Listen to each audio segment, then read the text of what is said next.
Civilizations tremble. We've witnessed the devastating power of Godzilla and Kong firsthand.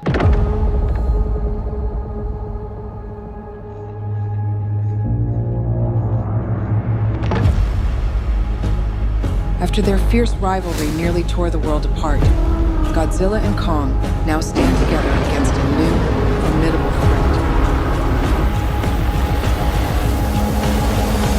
threat. We've discovered a signal. She can feel it. Kong, Godzilla, they can feel it too.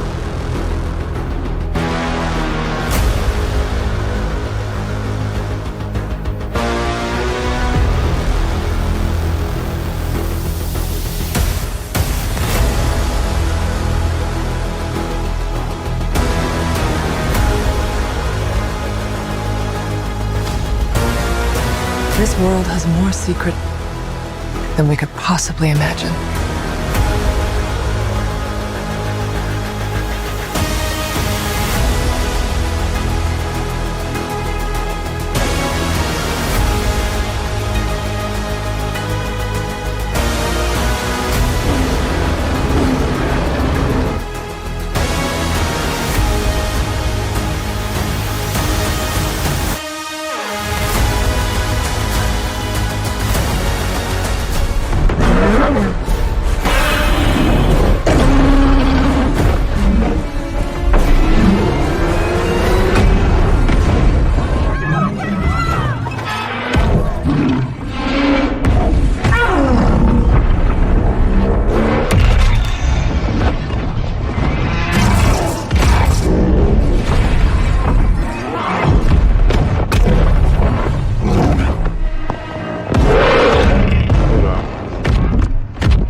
Shalom.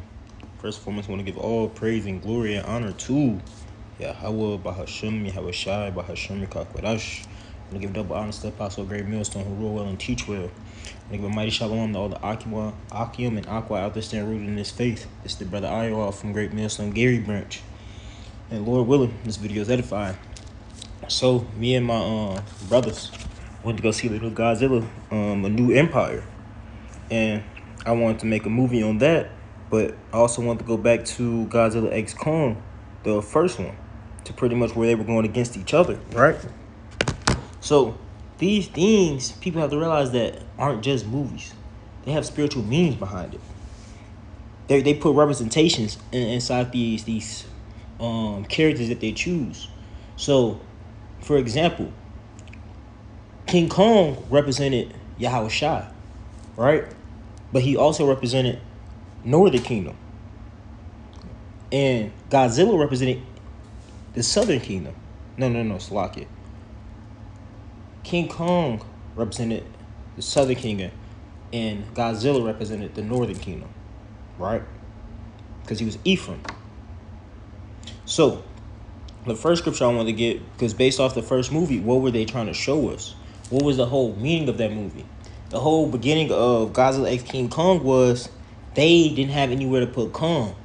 And the way these Titans were, they had this natural thing in them to where they felt as they have to show their dominance and go against each other.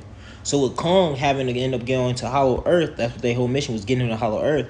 Godzilla was on his ass, roughly paraphrased, pretty much the whole time throughout the whole movie, and that's how it was with Israel from Judah and Ephraim. They were against each other, but what did the Lord say? So this is why I got the scripture, because this is what that first movie represented.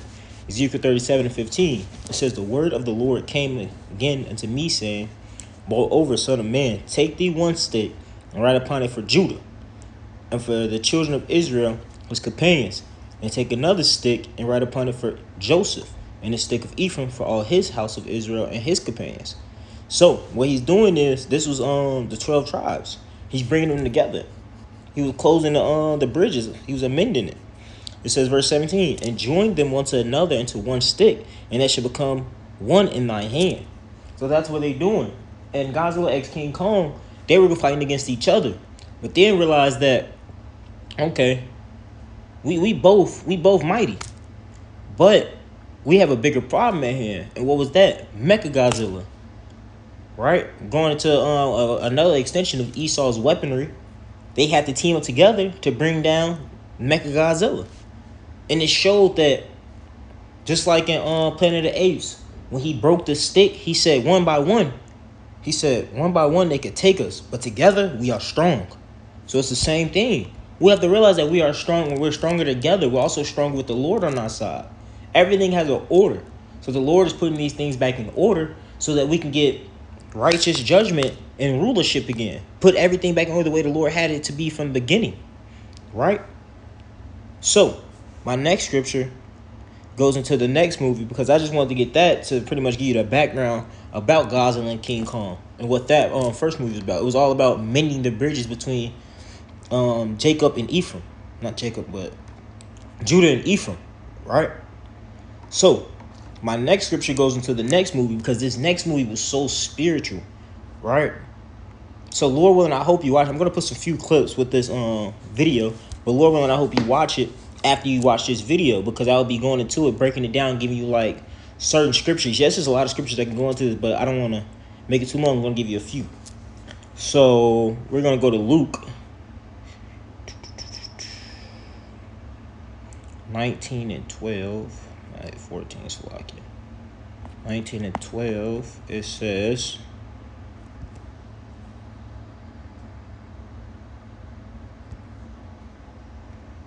Luke 19 and 12. He said, "Therefore, a certain nobleman went into a far country to receive for himself a kingdom and to return. And he called his servants and delivered them 10 pounds and said to them, Occupy till I come back." So, yes, we know what this, the paying them 10 pounds and what it means. This is what he was giving to his servants, pretty much this word. So when he came back, that money is flipped, right? But the point of what I'm trying to get out of this scripture is verse 12. It says, he said, "Therefore, a certain nobleman went to a far country to receive for himself a kingdom." What was this far country? So just in the movie of Godzilla, Kong was in this far country because he made his way all the way from Earth to Hollow Earth. Pretty much you just got to see their storyline, and I'm trying to give you the example of what's going on. He went from Earth, which was that far country, and he came back to Hollow Earth. And when he came back to Hollow Earth, he was alone. He felt that all his people had died. But then it was written in prophecy for that time to come back to where he was going to come back and save his people. So in the movie, it showed like this certain abyss arise. But in the scripture, in the prophecy that they had, it said Scar King will arise one day and pretty much use that big battle in order for Yahushua to come back and save his people from Esau Edom. Because Scar King represented Esau Edom. What did the word scar go into? It's pretty much going into that mark, that cut, that incision. Right? And if you see his character, he was built just like the original Esau Edom. Red all over. Right? And he had, what was he using in the movie? His sword. His sword was his weaponry, that big monster. I can't think of the name. But that's what he was using. Because when he was going hand in hand with King Kong, he was no match. Right? So he was a regular old Joe. But his weapons what separated him. And his weapons what made him have him in rulership. But we know what really gave him that power. The Lord. Right? It says, But what came next? Once King Kong had realized it was more of them, and they had came and probably tried to attack him, he took the youngest one to make him say, "Take me to your people," because he tried to save one of them, and he had Esau Edom spirit on him to where when he saved him, he tried to kill him, so he kicked him off. So the Lord chose the babes because the babes are going to be the ones that come back that can learn from him. The babes are going to be the ones that are the lowly, right? The humble. So the whole time the babe he was trying to like, nah, I'm not messing with you. But throughout the movie, he was starting to realize like, you who we need. You the one that's going to save us. So he started rocking with him. He started following in the Lord's footsteps, right? It says, my next scripture. It's lucky, bro. My stuff tweaking. Jeremiah 31. It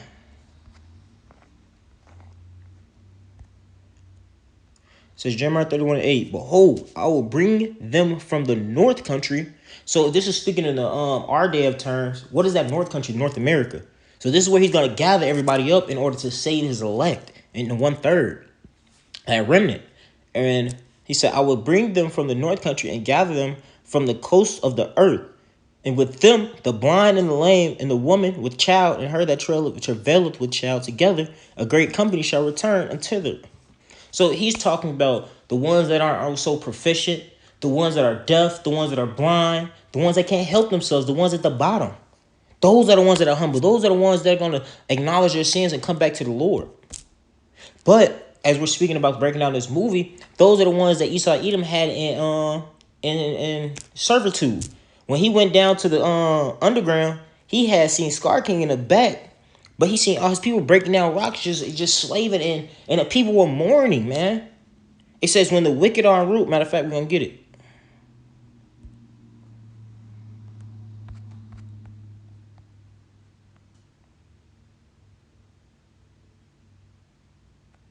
Salaki. It says Proverbs 29:2. When the righteous are in authority, the people rejoice. But when the wicked beareth rule, the people mourn. And it's what the people are doing. They were mourning. They were sad. It was no hope. It was no hope for them with him in rulership. Just like it was no hope for us until the Lord had gave us this truth. Right? And it set us free. So now that we know what's going on. We see the story. We see the ending. So that's why we're fighting so hard. We're hearkening to that day. We're pushing down those things. We're pushing down these strongholds through this two-edged sword, this word. This isn't a carnal fight. It's a spiritual fight, man. Same thing that was going on in the movie. So when they had started to banging out, Scar King had the Lord in a headlock, but he said, you know what? Bang, flipped him. Started thrashing him. So what did Scar King do? He used his weapon. And what did he aim at? He aimed at that right hand. But the Lord, what did he do? He let him get away. And he came back stronger than ever with that right hand. So he's going to be using the Lord. He's going to be using us also. And what happened throughout the movie? Him and Ephraim joined back together. Just like it says in the book of Obadiah. My soul. My power.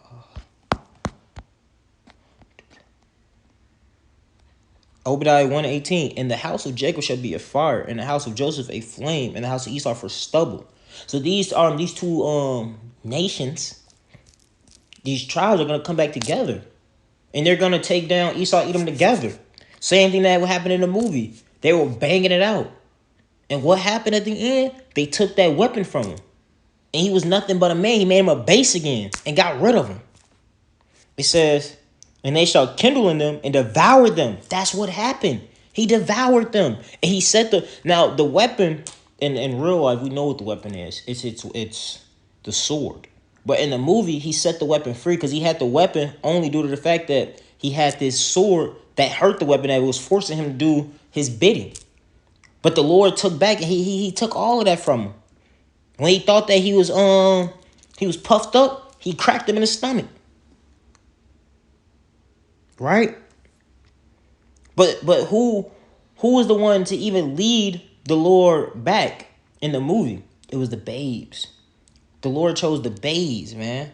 That's what he was working with. That was his right-hand man throughout the whole movie. Every time Scar King was on some bullshit, it was the babes that would come back pretty much helping because he was the one. They were the one that spoke up. Everybody else had that docile mindset that there's no hope for us. But what did the babes do? He made a difference. He went and called to Yahushua. He went and gave Yahushua, helped Yahushua. Right? And he the Scargian started to realize the babe was a nuisance. Right? Let's go to Matthew 21.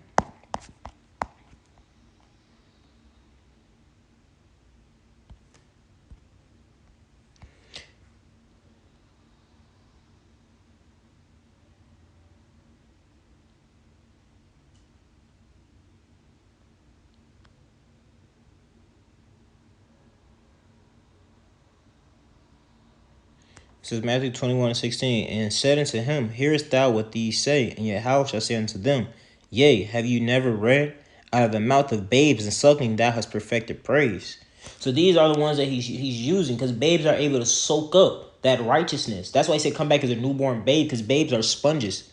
Anything, they're easily influenced. See, the old ones, they were already, it's too late for them. They had that docile mindset. You can't change them. They didn't want to let go of that hurt, that what they've been taught. They were in comfort in where they were at. But the babes were the ones that were speaking up. They were being a witness. Right? Same thing that was happening in the movie. Everything that is coming down to it is just giving you visions of what's to come. All these movies that are coming out, King Kong, New Empire, Planet of the Apes, The New Empire, Civil War, Leave the World Behind. All of these things are spiritual things that the Lord are giving you signs that he is on his return. This is that return, Israel, that they we've been hearkening to in that 2 Peter's. It says, knowing that these things shall come to pass, what manner of person ought you to be in all holy conversation and conduct, because the Lord went off to that far country, but he's returning now. He's returning now. Shall he see faith upon the earth? He shall. He's going to see faith upon his earth from his elect, that remnant, that 1/3. So this is the things that we have to do, right? So I don't want to make this video long, but these type of movies give you faith boosters. It's like a mini visual dream that's not really a dream. It's a vision, pretty much, to show you what's to come in a different way. Because Esau Edom has to tell you what's going to happen, but they're not going to tell you straight out. They're going to tell you through these movies. So you have to have that eye salve to see what is the actual message behind these movies. And the message behind these movies is the Lord is coming back to save his people, man. But he's not coming back to save, he's going to save everyone eventually. But he's come back to save those who are doing the will of his Father. Those are his brothers and sisters. Those are the ones that are going to be the founding pillars in that new kingdom. Right? So it's time for us to lock in. It's time for us to rise up. Hearkening to this word. Right? It shall be our wisdom, stability, knowledge and wisdom shall be the stability of thy times. This is what's going to keep us rooted, man. The Lord. So Lord willing, this video was edifying, and with that, I want to give all praise and glory and honor to Yahweh, Bahashim, Yahweh Shai, Bahashim, Rikakwadash. I want to give double honor to Apostle Great Millstone, who will well and teach well. And with that, Kwam Yasharallah. Shalom.